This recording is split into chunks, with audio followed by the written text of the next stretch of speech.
আল্লাহ পাকের শুকর আদায় করা। এটা এত বড় একটা গুণ, যাকে আল্লাহ রাব্বুল আলামিন কৃতজ্ঞতা স্বীকারকারী অন্তর দিয়েছেন, সে হচ্ছে পৃথিবীর ধনী মানুষ।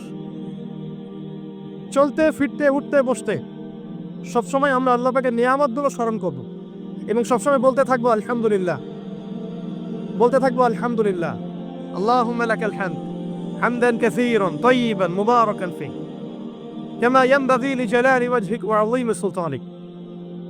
আল্লাহ পাকের শুকরিয়া যে যত বেশি আদায় করবে, আল্লাহ পাক বলেছেন লা ইন শাকারতুম লা আযীদান্নাকুম, তোমরা আমার শুকরিয়া আদায় করো, আমি তোমাদের প্রতি আমার নিয়ামতকে বাড়াই দিব।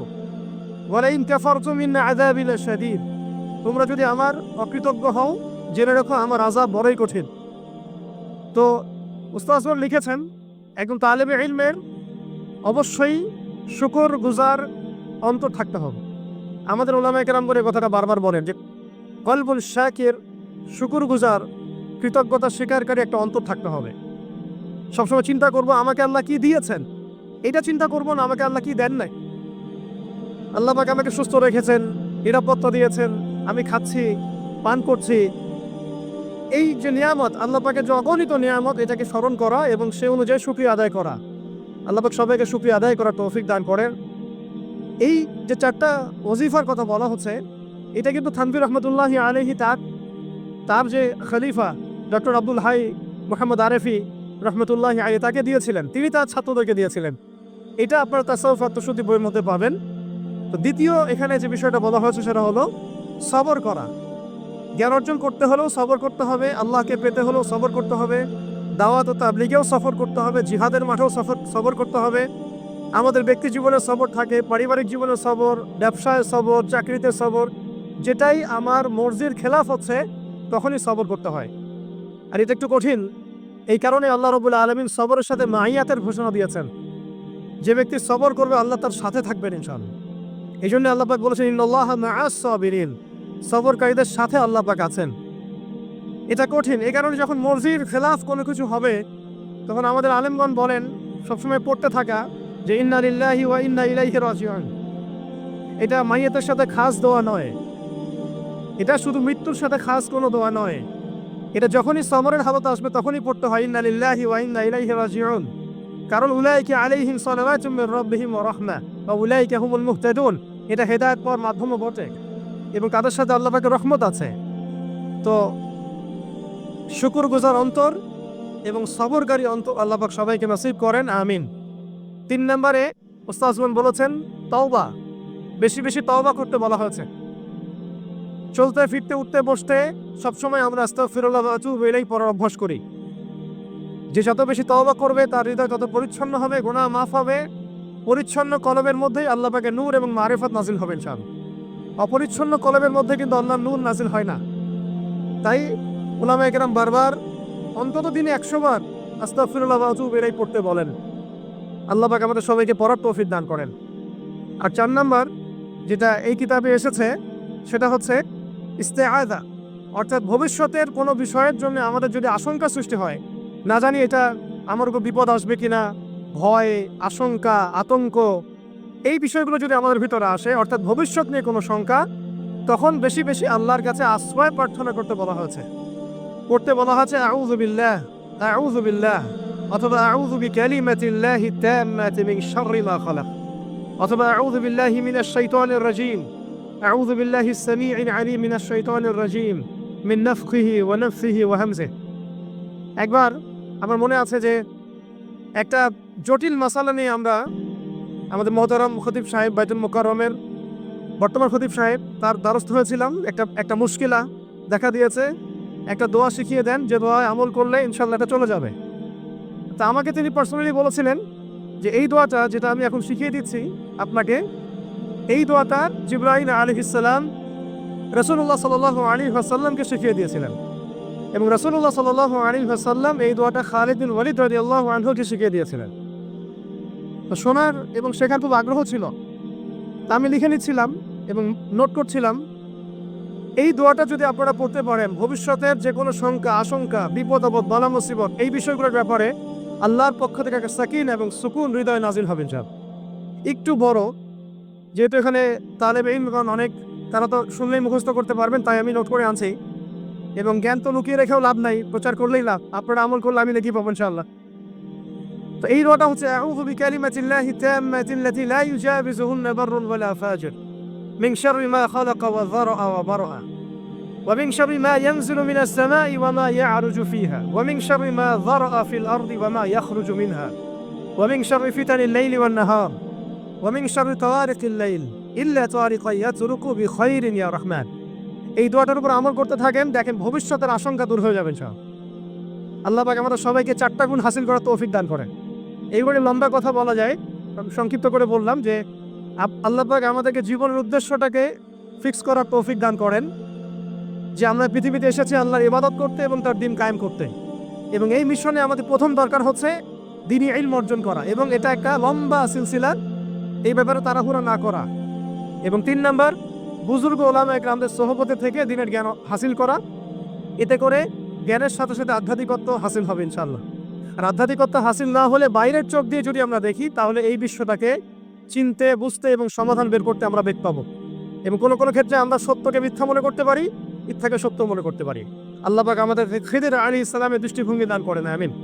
আর 4 নাম্বার, প্রত্যেক তালেব ইলমের এবং যারা আল্লাহর পথের সেনানী হতে চান, হতে চাই, আমরা মুজাহিদ হতে চাই, মুবাল্লিগ হতে চাই, মুহাদ্দিস হতে চাই, বা দ্বীনের পথে আমরা শহীদ হতে চাই, এই তামান্না যাদের আছে তাদেরকে 4টা গুণ হাসিল করতেই হবে। আল্লাহ পাক তৌফিক দান করেন।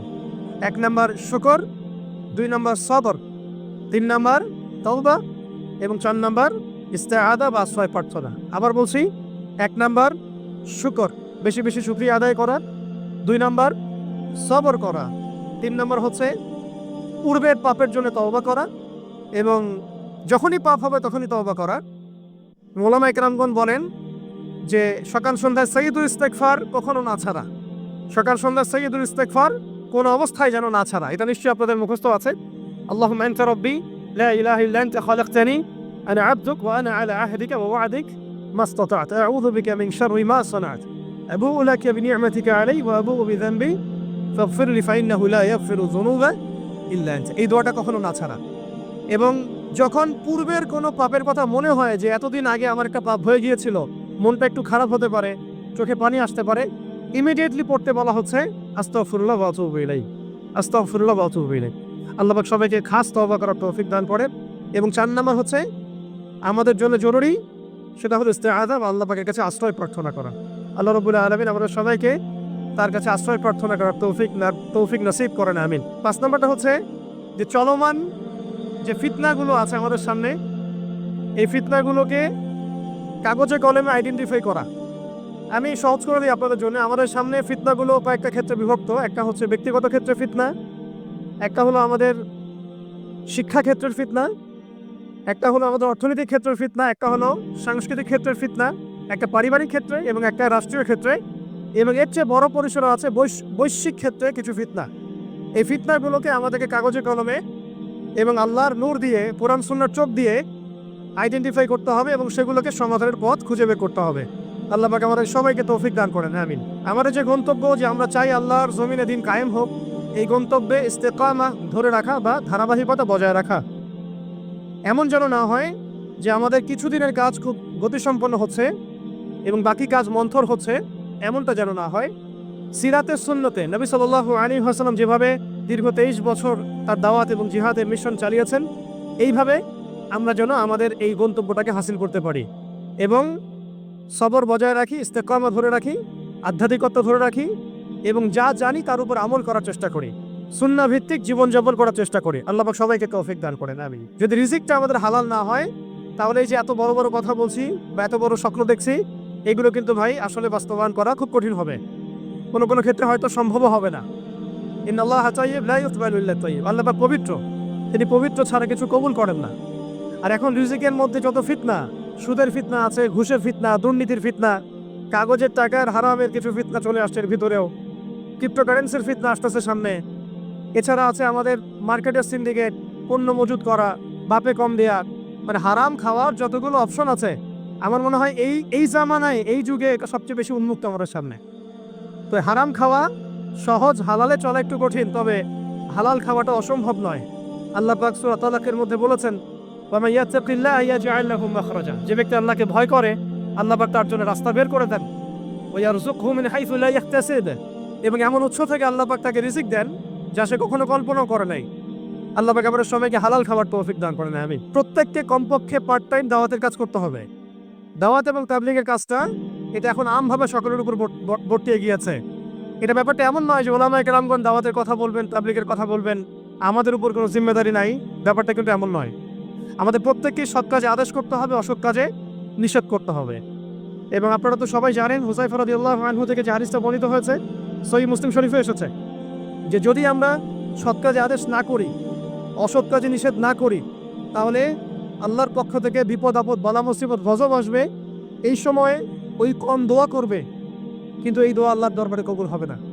তাই আল্লাহ রাব্বুল আলামিন আমাদের সবাইকে সৎ কাজে আদেশ করার তৌফিক দান করেন, অসৎ কাজে নিষেধ করার তৌফিক দান করেন, হালাল খাওয়ার তৌফিক দান করেন, এবং দাওয়াত ও তাবলীগে সবাইকে এই মেহনতে যুক্ত থাকার তৌফিক দান করেন। প্রথম আমাদেরকে আমাদের জীবনের উদ্দেশ্যটাকে ফিক্স করতে হবে। আমরা এই পৃথিবীতে কি উদ্দেশ্যে এসেছি, এই উদ্দেশ্যটাকে বোঝা এবং সেই অনুযায়ী আমল করা, এটা হলো আমাদের জীবনের প্রথম কাজ। তো উপস্থিত তারুণ্যের প্রতি আমার প্রথম আজকের নাসিহাত, যে আমরা যেন আমাদের জীবনের লক্ষ্য এবং উদ্দেশ্যটাকে উপলব্ধি করতে সক্ষম হই। আল্লাহ পাক সবাইকে তৌফিক দান করে দেন। এ বিষয়ে দুটো কথা আরজ করতে চাই। একটা তো আল্লাহ পাক সূরাতুজ যারিয়াতের মধ্যে বলেছেন, বা'দা আউযু বিল্লাহি মিনাশ শাইতানির রাজীম, ওয়া মা খালাকতুল জিন্না ওয়াল ইনসা ইল্লা লিয়াবুদুন। আমি জিন জাতি এবং মানব জাতিকে শুধুমাত্র আমার ইবাদত করার জন্যই সৃষ্টি করেছি। তো এখান থেকে আমরা বুঝতে পারছি যে এই পৃথিবীতে আল্লাহ পাক আমাদেরকে পাঠিয়েছেন শুধুমাত্র তার ইবাদত করার জন্যই। আর এটা আল্লাহ পাকের অনেক বড় দয়া যে আল্লাহ রাব্বুল আলামিন আমাদের ব্যক্তিগত কাজ, অর্থনৈতিক কাজ, আমাদের ব্যবসা বাণিজ্য, পরিবার, স্ত্রী সন্তান, মুআমালাত, মুআশারাত, এগুলোকে ইবাদতের মধ্যে অন্তর্ভুক্ত করেছেন যদি আমরা কয়েকটা শর্ত পূরণ করতে পারি। কাজগুলো যদি আল্লাহ পাকের সন্তুষ্টির জন্য হয় এবং রাসূল সাল্লাল্লাহু আলাইহি ওয়াসাল্লামের তরিকা মোতাবেক হয়, এবং রিজিক যদি হালাল হয়, ইনশাআল্লাহ তাআলা স্ত্রীর মুখে অন্ন তুলে দেওয়াও নেকির কাজ বলে গণ্য হবে ইনশাআল্লাহ। তো এই পৃথিবীতে এসেছি আমরা দুটো উদ্দেশ্য নিয়ে। একটা হলো আল্লাহ রাব্বুল আলামিনের ইবাদত করা, যেমনটা আমরা বললাম, ওয়া মা খালাকতুল জিন্না ওয়াল ইনসা ইল্লা লিয়াবুদুন। আরেকটা উদ্দেশ্য আছে আমাদের পৃথিবীতে আসা, সেটা হচ্ছে আল্লাহ রাব্বুল আলামিনের জমিনে আল্লাহ পাকের দ্বীনটাকে কায়েম করা বা বাস্তবায়ন করার চেষ্টা করা। এই ব্যাপারে আল্লাহ পাক আমাদেরকে স্পষ্ট আদেশ দিয়েছেন। সূরা আল ইমরানেও বলেছেন, কুনতুম খায়রা উম্মাহ উখরিজাত লিন-নাস তা'মুরুনা বিল মা'রুফ ওয়া তানহাউনা 'আনিল মুনকার ওয়া তু'মিনুনা বিল্লাহ। ঠিক একইভাবে আল্লাহ রাব্বুল আলামিন সূরা মুহাম্মাদের মধ্যেও বলেছেন, ইন তানসুরুল্লাহা ইয়ানসুরকুম ওয়া ইউসাব্বিত আকদামাকুম। তোমরা যদি আল্লাহর দ্বীনকে সাহায্য করো, আল্লাহকে সাহায্য করো, তাহলে আল্লাহ পাকও তোমাদেরকে সাহায্য করবেন। ওয়া ইউসাব্বিত আকদামাকুম, তোমাদের পা আল্লাহ পাক শক্ত করে রাখবেন। আর ওয়া ইন তাতাওয়াল্লাউ ইয়াস্তাবদিল কওমান গায়রাকুম, আর তোমরা যদি মুখ ফিরিয়ে নাও, পৃষ্ঠ প্রদর্শন করো, তাহলে জেনে রেখো আল্লাহ পাক অন্য কওমকে তোমাদের স্থলাভিষিক্ত করবেন এবং তারা তোমাদের মতো হবে না। এই আয়াতগুলো থেকে আমরা বুঝতে পারছি যে আল্লাহ রাব্বুল আলামিনের জমিনে তার দ্বীন কায়েম করা, তার দ্বীনের সহযোগী হওয়া, দ্বীন ইকামতে দ্বীনের কাজ করা, দ্বীন প্রতিষ্ঠার জন্য কাজ করা, এটা আমাদের পৃথিবীতে আসার অন্যতম একটা উদ্দেশ্য। তাই আমি তরুণ ভাইদেরকে হৃদয়ের অন্তঃস্থল থেকে অনুরোধ করব, জীবনের উদ্দেশ্য সম্পর্কে আমরা সচেতন হই। আমরা পৃথিবীতে শুধু খেলতামাশা করতে আসি নাই, সময় নষ্ট করতে আসি নাই, শুধু চাকরির পিছনে ছুটতে আসি নাই, ব্যবসার পিছনে ছুটতে আসি নাই।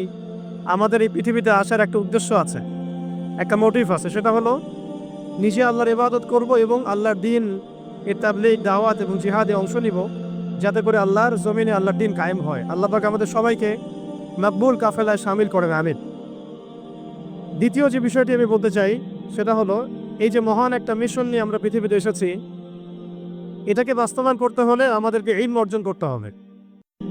ইলম অর্জন না করে যদি আমরা কোনো কাজ করতে যাই, সেখানে উপকারের জায়গায় ক্ষতি বেশি হতে পারে। এবং দ্বীনের ইলম একা একা হাসিল করা যায় না, অবশ্যই বরেণ্য এবং মুহাক্কিক উলামায়ে কেরামের সোহবত জরুরি। এই বিষয়টা আমরা অনেকে বুঝতে পারি, অনেকে পারি না। খাস করে যারা জেনারেল ব্যাকগ্রাউন্ড থেকে আমরা উঠে আসছি, অনেকে দেখা যায় দ্বীন আমরা শিখতে চাই ঠিকই, লেখাপড়াও করি, বই পুস্তক পড়ি, অনেকে আরবিও ভালো বলতে পারেন, কিন্তু উলামায়ে কেরামদের সোহবত এবং সান্নিধ্য নেই। এই বিষয়টা এতটা ক্ষতিগ্রস্ত, এতটা ক্ষতির কারণ যে নেক্সট স্রোতে মানুষ ধোঁকা খেতে পারে। এই ইলমের তো দুটো শাখা আছে, একটা দুনিয়াবি জ্ঞান, একটা দিনী জ্ঞান। তো দুনিয়াবি জ্ঞানের জন্য এই বিষয়টাকে আমি শর্ত বলে মনে করছি না, কিন্তু দিনী ইলম অর্জনের জন্য অবশ্যই একজন বরেণ্য মুহাক্কিক ওলামায়ে কেরামের সোহবত অবশ্যই জরুরি। এবং দিনী ইলমের বিষয়টা শুধু কিতাবের মধ্যে সীমাবদ্ধ নয়। কিতাব আমাকে একটা ক্লাসিক্যাল আলেম হওয়ার পর্যায়ে পর্যন্ত নিয়ে যায় ঠিকই, কিন্তু আল্লাহকে চিনতে হলে, আল্লাহকে পেতে হলে, আল্লাহর মারেফত হাসিল করতে হলে একটা আধ্যাত্মিক জ্ঞানের প্রয়োজন আছে। এই জ্ঞানটা আপনি কিতাবের মধ্যে পাবেন না। এটাকে হাসিল করতে হলে অবশ্যই আল্লাহওয়ালা বুজুর্গ মানুষদের সোহবতে আসতে হবে। ঠিক যেমন নবী মুসা আলাইহিস সালামকে আল্লাহ রাব্বুল আলামিন বলেছিলেন, তোমার চেয়েও জ্ঞানী মানুষ পৃথিবীতে আছে। সূরা কাহফে বিস্তারিত ঘটনা আছে, এতটা বলার সময় এখানে নাই, আপনারা পড়ে নিতে পারবেন। মুসা আলাইহিস সালাম যুগ যুগ সফর করেছেন সেই ব্যক্তিকে পাওয়ার জন্যে যাকে আল্লাহ রাব্বুল আলামিন তার পক্ষ থেকে খাস করে জ্ঞান দিয়েছেন। সেই ব্যক্তির নাম খিদর আলাইহিস সালাম। তিনি এমন কিছু দেখছেন খিদর আলাইহিস সালাম যেটা মুসা আলাইহিস সালাম বুঝতে পারছেন না। মুসা আলাইহিস সালাম নবী হওয়ার পরেও বুঝতে পারছিলেন না কেন নৌকা ফুটা করা হচ্ছে, কেনই বা বাচ্চাটা করা হলো, আর কেনই বা দেয়ালকে নির্মাণ করা হলো। খিদর আলাইহিস সালামকে আল্লাহ রাব্বুল আলামিন এমন আধ্যাত্মিক জ্ঞান দিয়েছিলেন, আল্লাহর মারেফত দিয়েছেন, তিনি এমন কিছু দেখতে পাচ্ছেন দূর পর্যন্ত যেটা মুসা আলাইহিস সালাম বুঝতে পারছেন না। হাদিসের মধ্যে তো এটাও এসেছে, সেদিন যদি মুসা আলাইহিস সালাম এত প্রশ্ন না করতেন তাহলে হয়তো আরো অনেক জ্ঞান জানা যেত, কামা ক্বালা আলাইহিস সালাম। এই কারণে আমি তরুণ প্রজন্মকে নসিহত করতে চাই, দিনই ইলম অর্জন করছি, মাশাআল্লাহ, বই পুস্তক করছি, অনেকে অনেক প্রতিষ্ঠানেও পড়ছেন, তবে অবশ্যই মাথার উপরে মুরব্বী ওলামায়ে কেরামদেরকে রাখতে হবে। এটা ব্যতীত যদি আমরা দিনের কাজ করতে চাই, কথা বলতে চাই, বা দিনের কোনো দাওয়াত তাবলীগ বা বিষয়ে আমরা ফিকির করি, সেখানে আমরা নিজেরাও বিভ্রান্ত হতে পারি, মানুষকে বিভ্রান্ত করতে পারি। তাই এটা হচ্ছে আমার দ্বিতীয় নসিহা আমাদের তরুণ ভাইদের প্রতি। আল্লাহ পাক আমরা সবাইকে বরেণ্য ওলামায়ে কেরামদের সোহবত নসিব করেন।